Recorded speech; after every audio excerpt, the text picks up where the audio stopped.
이스라엘 사람들에게 있어서 두 번째 절기가 있는데 그것은 바로 무교절입니다.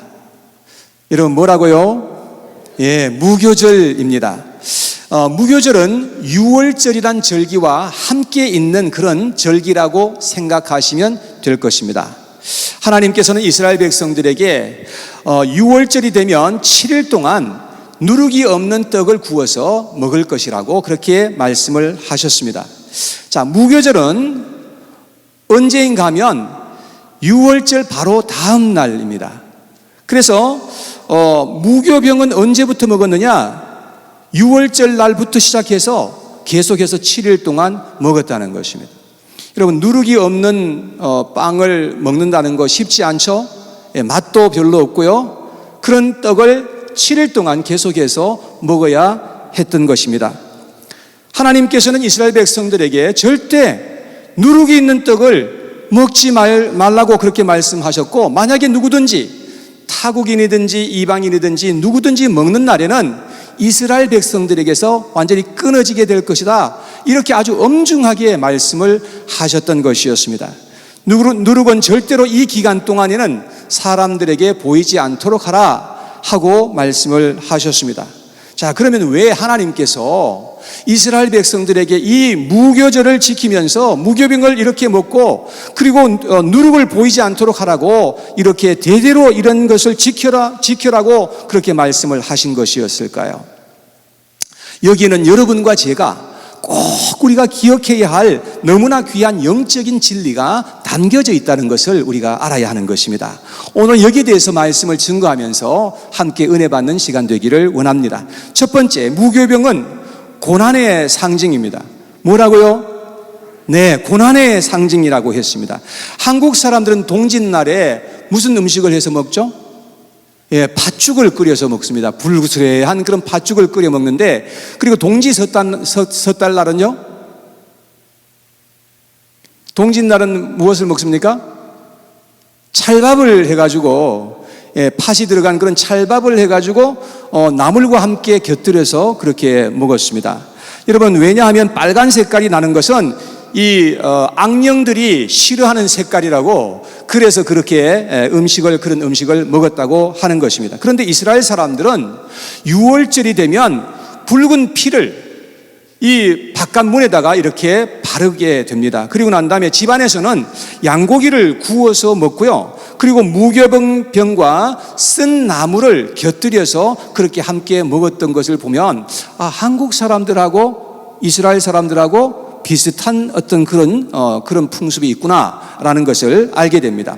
출애굽기서 12장 8절에 보면 이렇게 되어 있습니다. 그 밤에 그 고기를 불에 구워 무교병과 쓴 나물과 아울러 먹되라고 그렇게 말씀을 했습니다. 이스라엘 백성들은 이집트 땅에서 종살이할 때 참으로 많은 고난을 받았던 그러한 역사가 있습니다. 그래서 하나님께서는 이스라엘 백성들이 무교병과 쓴 나물을 먹으면서 그때 당하였던 그 고난을 기억하기를 원하셨던 것입니다. 자, 그런데 사람들은요, 참 간사해서 잘 풀리고 성공하면 옛날에 힘들고 어려웠던 그 시절들을 쉬 잊어버리는 그런 경향이 있더라 하는 것입니다. 그래서 사람들은 교만하게 살고 방종하면서 살아가는 그러한 모습들을 볼 수가 있는데, 한국말에 그런 말이 있지 않습니까? 개구리 올챙이 시절 생각하지 못한다. 누가 이런 말을 했는지 정말 기가 막힌 말을 한 것 같아요. 우리는 잘되고 형통할 때 자신의 어려웠던 시절을 꼭 생각하면서 계속해서 겸손하게 사는 것이 정말로 참으로 귀한 일인 것입니다. 그런데 아주 힘들게 고생하다가 잘된 사람들 중에는 가난한 사람들을 멸시하고요, 그런 사람들 앞에서 갑질하는 그런 사람들도 있는 것을 우리는 보게 되는 것입니다.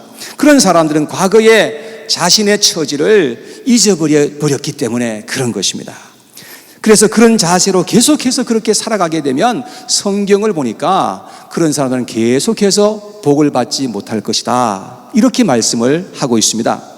우리는 잘되고 성공한 후에 반드시 우리의 힘들고 어려웠던 시절들을 기억하면서 계속해서 겸손하게 살아가야 한다고 성경은 우리에게 가르쳐 주십니다. 신명기 16장 3절에 보니까 이렇게 기록합니다. 유교병을 그것과 함께 먹지 말고 이래 동안은 무교병 곧 고난의 떡을 그것과 함께 먹으라. 이는 내가 애굽 땅에서 급히 나왔음이니 이같이 행하여 내 평생에 항상 내가 애굽 땅에서 나온 날을 기억할 것이니라.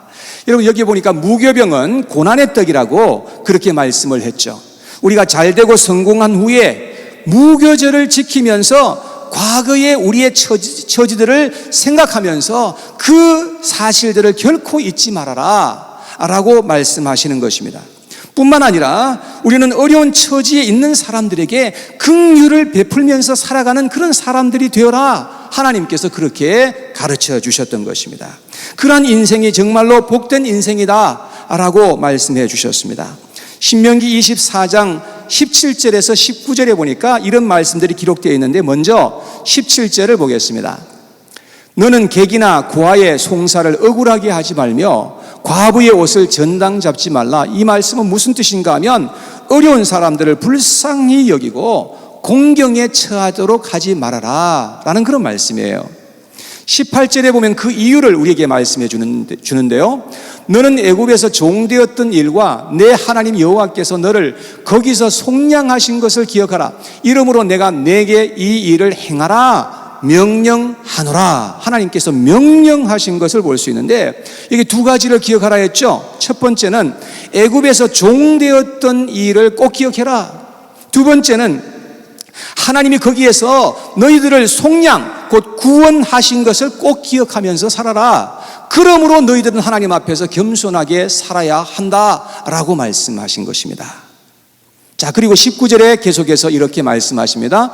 내가 밭에서 곡식을 벨 때에 그 한 묻을 밭에 잊어버렸거든 다시 가서 가져오지 말고 나그네와 고아와 과부를 위하여 남겨두라. 그리하면 내 하나님 여호와께서 내 손으로 하는 모든 일에 어떻게 해요? 복을 내려주시리라. 그렇게 말씀하십니다. 우리가 하나님께 계속 복을 받으려면 우리의 과거를 꼭 기억하면서 겸손하고 긍휼한 마음을 가지고 살면서 우리의 이웃들을 생각하는 그런 사람들로 살아야 된다라고 하시는 것입니다. 사랑하는 여러분, 우리가 예수님을 믿기 전에 얼마나 흉악무도하고 죄악되고 방황하면서 죄의 종으로 우리가 살았는지를 꼭 기억하면서 살아야 된다는 것입니다. 여러분들은 어땠는지 모르겠어요. 그런데 저는 예수님을 믿고 돌아오기 전에 얼마나 제가 무지하고 죄악되며 방황하고 소망 없고 불행하게 살았는지 알 수가 없습니다. 인생의 방향도 없이 살았고요, 목적도 행복도 의미도 모르고 이 세상을 그냥 사느라고 살았습니다. 그러니까 저의 인생이 얼마나 공허했는지 알 수가 없습니다. 이렇게 살았던 저의 인생을 저는 결코 잊지 말아야 되겠죠. 여러분, 저는 그래서 계속해서 겸손하게 살고 하나님 앞에서 어려운 이들을 보면서 은혜를 베풀어주는 그런 삶을 제가 계속해서 살아가야 한다는 것입니다. 만일 제가 그때를 잊어버리는 순간에 저는 다시금 방종하게 되고 경거망동하는 그런 행동을 일삼게 될 수밖에 없다는 것입니다. 자, 그리고 또 한 가지 더 기억해야 하는 것이 있습니다. 두 번째는 뭐냐면, 우리가 예수님이 이 땅에 육신을 입고 오셔서 우리를 위해서 얼마나 큰 고통을 당하셨는지를 기억하면서 이 세상을 살아가야 한다는 거예요. 예수님은 바로 저와 여러분들의 죄 때문에 말할 수 없을 만큼 큰 고통을 당하셨다는 사실입니다.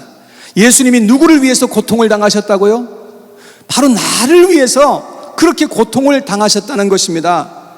우리는 나와 같은 죄인을 위해서 고통당하신 예수님을 꼭 기억하면서 이 세상을 살아야 한다는 겁니다. 그럴 때에 우리는 예수님 안에 거할 수 있는 인생을 살아갈 수가 있게 되는 것입니다. 아멘이시죠? 두 번째, 무교병은 희생을 의미하는 것입니다. 자, 첫 번째 무교병은 뭘 의미한다고요? 고난을 의미하는 것이다. 두 번째는 희생을 의미하는 것이다 라고 하는 것입니다. 한국 사람들은 이 후라이팬에다가 부침개를 둥그렇게 이렇게 구워서 먹는 그런 경우인데, 이스라엘 사람들은 그 후라이팬 같은 데다가 떡을 둥그렇게 이렇게 떡을 구워서 먹는 것입니다.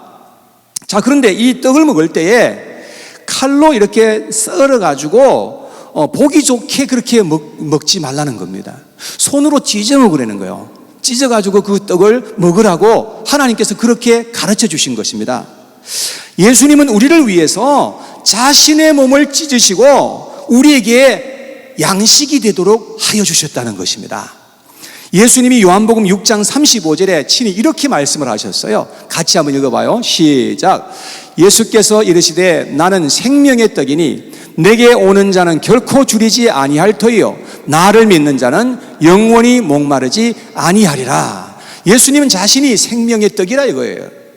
그래서 누구든지 예수님에게 와서 예수님을 믿는 자는 결코 줄이거나 목마르지 아니할 거다라고 예수님께서 말씀해 주신 것입니다.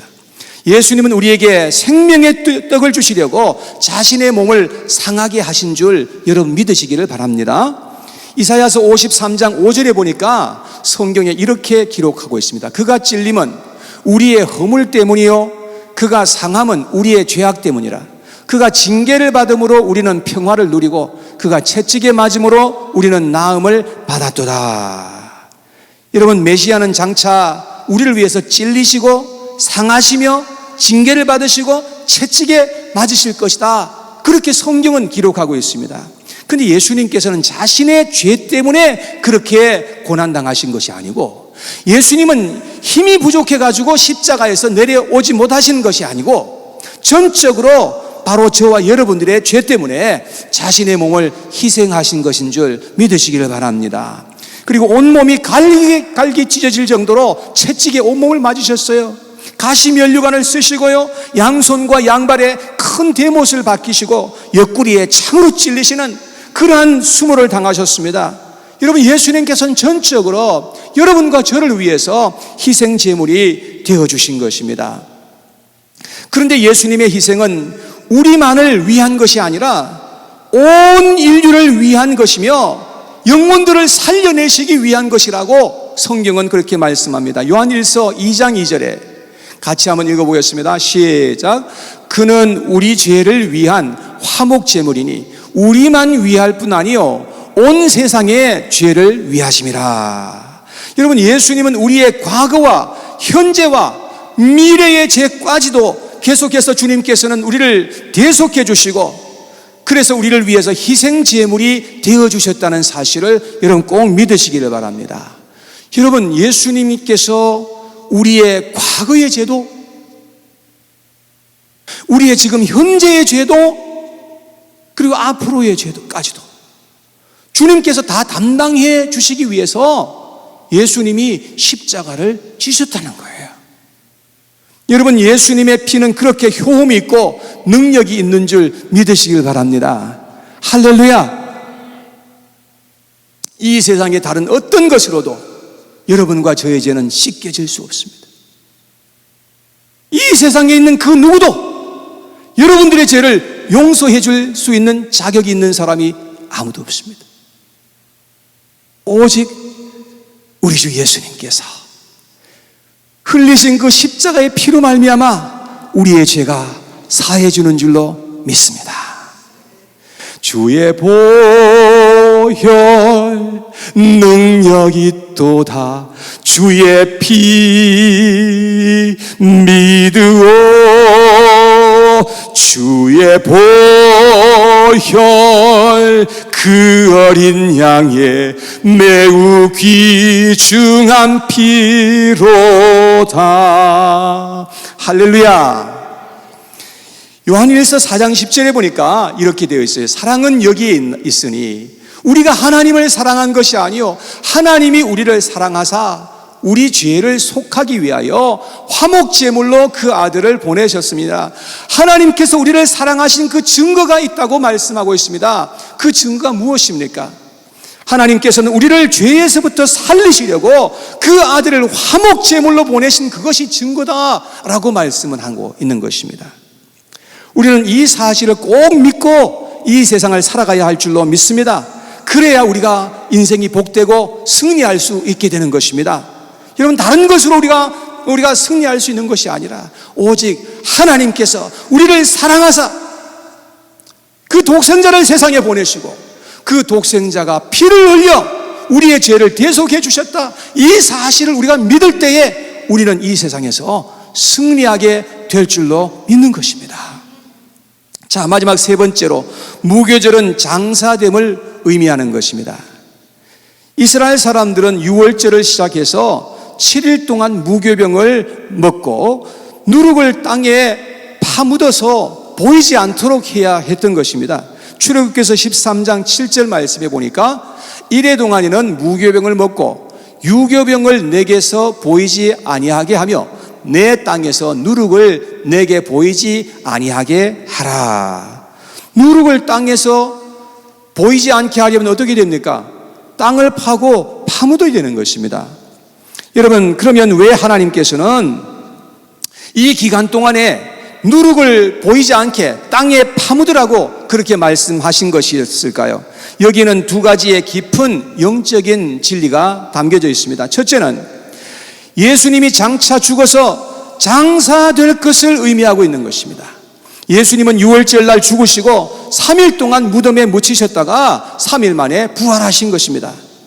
예수님은 죽으실 뿐만 아니라 우리를 대신해서 무덤에까지 내려가셨다는 것입니다. 그래서 우리를 죽음에서부터 구해내실 것을 말씀해 주고 있는 것입니다. 두 번째, 누룩을 땅에 묻었던 것은 우리의 죄가 완전히 제거되었다는 것을 의미하고 있는 것입니다. 성경에 보니까 누룩은 부패의 상징으로 쓰여졌어요. 고린도전서 5장 8절에 보니까 이렇게 기록합니다. 이러므로 우리가 명절을 지키되 묵은 누룩으로도 말고 악하고 악의에 찬 누룩으로도 말고 누룩이 없이 오직 순전함과 진실함의 떡으로 하자 그랬습니다. 누룩으로 부패하고 악한 것을 표현한 것입니다. 누룩을 7일 동안 땅에 묻어두었던 것은 예수님의 죽음을 통해서 우리의 죄가 완전히 그리고 영원히 도말되었다는 것을 의미하고 있는 것입니다. 7은 거룩한 숫자입니다. 완전 숫자예요. 왜냐하면 예수님이 우리의 죄를 대속해서 죽으시고 우리를 살리시기 위해서 예수님이 부활하셨다고 말씀하고 있는 것입니다. 이사야서 43장 24절에 보니까 이렇게 기록했어요. 너는 나를 위하여 돈으로 향품을 사지 아니하며 희생의 기름으로 나를 흡족하게 하지 아니하고 내 죄짐으로 나를 수고롭게 하며 내 죄악으로 나를 괴롭게 하였느니라. 여러분, 우리는 우리의 죄짐으로 말미암아서 하나님을 수고롭게 만든 거예요. 우리는 우리의 죄악 때문에 하나님을 괴롭게 만든 거예요. 예수님은 전적으로 우리의 죄 때문에 자신이 친히 괴로움을 받으시고 십자가에서 고통을 당하셨다는 사실입니다. 그래서 바로 다음 절에 이렇게 말씀하고 있습니다. 25절에 나 곧 나는 나를 위하여 내 허물을 도말하는 자니 내 죄를 기억하지 아니하리라 라고 말씀하고 있습니다. 여러분, 하나님은 우리의 자기 자신을 위해서 우리의 허물과 죄를 도말하시는 분이시다 라고 말씀하고 있습니다. 그리고 우리의 죄를 다시금 기억조차도 하지 않겠다라고 약속해 주고 계시는 것입니다. 이것이 우리 하나님께서 약속하신 말씀이에요. 또 스가랴서 3장 8절에도 똑같은 약속을 하셨는데요. 대제사장 여호수아야, 너와 내 앞에 앉은 내 동료들은 내 말을 들을 것이니라.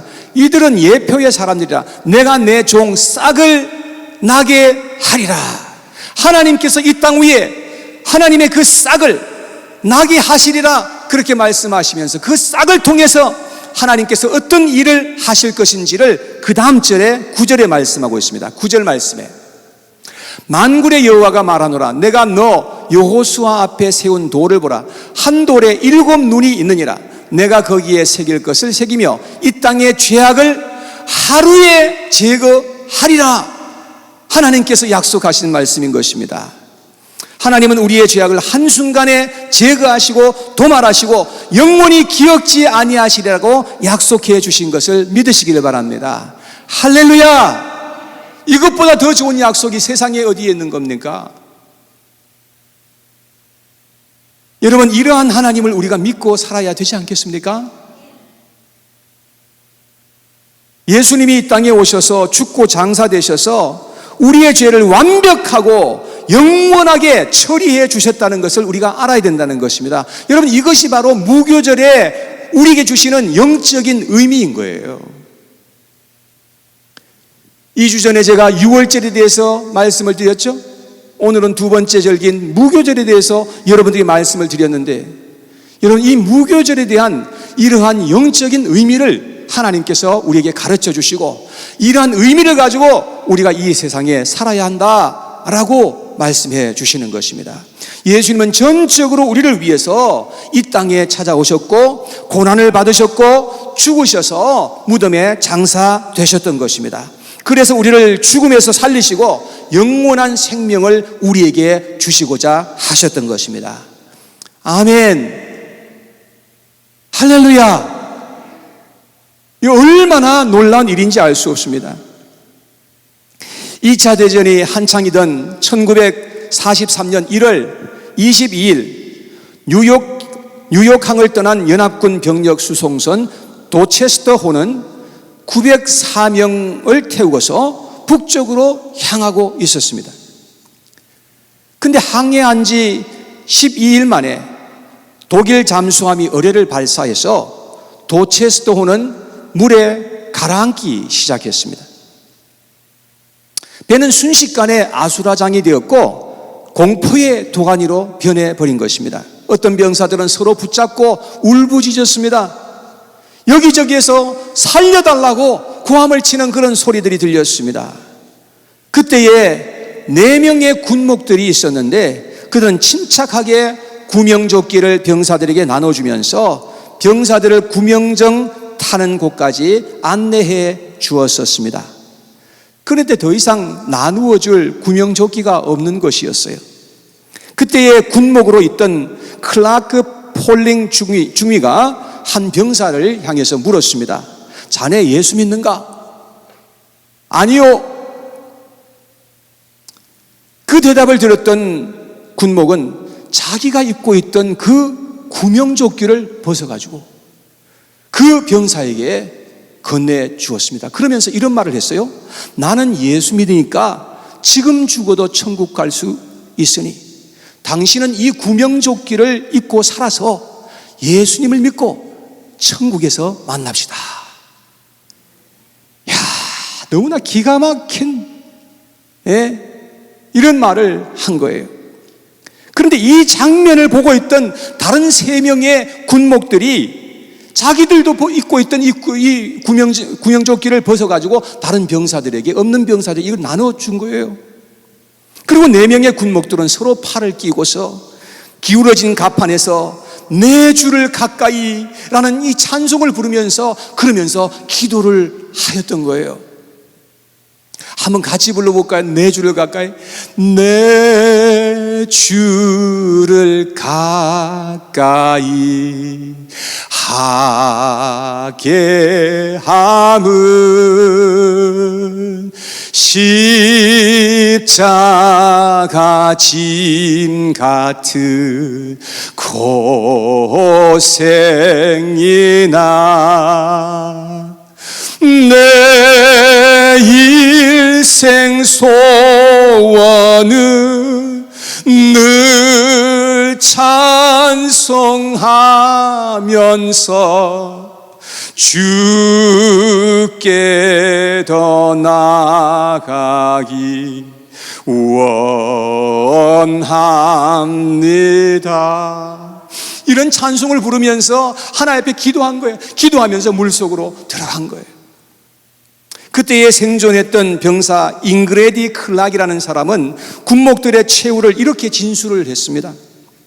내가 본 마지막 장면은 군목들이 함께 기도하는 모습입니다. 그들은 최선을 다했고 나는 그들을 다시 보지 못했습니다. 그들은 자신이 입고 있던 구명조끼를 병사들에게 벗어주고 죽음을 선택하였습니다 라고 했습니다. 전쟁이 끝나고 나서 살아남은 병사들은 군목들의 그 희생을 기억했다고 합니다. 당시의 대통령이었던 트루먼 대통령은 4명의 군목들, 조지 폭스, 알렉산더 구스, 클라크 폴링, 존 와싱턴을 기리기 위해서 미 해군 예배당을 아주 멋지게 이렇게 건축을 했던 것이었습니다. 그리고 필라델피아 시에서는 용감하고 희생적인 이들을 기념하기 위해서 Four Chaplains, 기념관을 짓고 기념 우표를 발행하였다고 합니다. 사랑하는 여러분, 예수님은 영원히 죽을 수밖에 없고 영원히 형벌을 받을 수밖에 없었던 우리들을 살리시기 위해서 대신 죽으신 것을 믿으시기를 바랍니다. 그러므로 우리는 예수님의 죽음을 기념하고 예수 그리스도의 십자가를 사랑하게 된 것입니다. 우리는 이 땅 위에 사는 동안에 우리를 위해서 자신을 희생하신 예수 그리스도의 십자가의 은혜와 그 사랑을 기억하면서 살아가는 사람들이 되어야 하는 것입니다. 그리고 우리도 예수님의 희생 정신을 따라서 죽어가는 영혼들을 살리기 위해서 희생적인 삶을 살아가도록 해야 한다는 것입니다. 사랑하는 여러분, 우리는 살아도 주를 위해서 살고 죽어도 주를 위해서 죽는 그러한 인생들이 되어야 하지 않겠습니까? 더 이상 자신만을 위해서 사는 이기적이고 욕망적인 그러한 삶이 아니라 많은 사람들의 유익을 구하고 많은 사람들을 살리는 그러한 복된 인생을 살아가도록 해야 한다는 것입니다. 그것이 주님께서 우리에게 정말로 간절하게 바라는 바인 것입니다. 고린도전서 10장 33절에 사도 바울은 이렇게 말했습니다. 나와 같이 모든 일에 모든 사람을 기쁘게 하여 자신의 유익을 구하지 아니하고 많은 사람의 유익을 구하여 그들로 구원을 받게 하라 라고 말씀을 했습니다. 사랑하는 여러분, 우리가 정말로 예수님을 안다면 이제는 더 이상 이 세상에 살아갈 때에 나 자신만을 위해서 살고 이기적으로 살고 내 자신의 그 기쁨만을 위해서 살아가는 그러한 인생이 되지 않도록 해야 된다는 것입니다. 우리는 어떻게 하든지 더 많은 사람들의 유익을 구하고 더 많은 사람들의 기쁨을 우리가 구하면서 살아가야 된다는 것입니다. 그리할 때에 결국은 그 유익과 그 행복이 나에게로 다 돌아오게 된다는 거예요. 그리고 나를 통해서 하나님께서 더 많은 영혼들을 주님 앞으로 인도하시고 구원하게 하여 주시는 것입니다. 사랑하는 여러분, 여기에 계신 모든 우리 성도님들이 정말 이러한 인생을 추구하면서 살아갈 수 있는 그런 복된 인생이 되시기를 주님의 이름으로 축복합니다.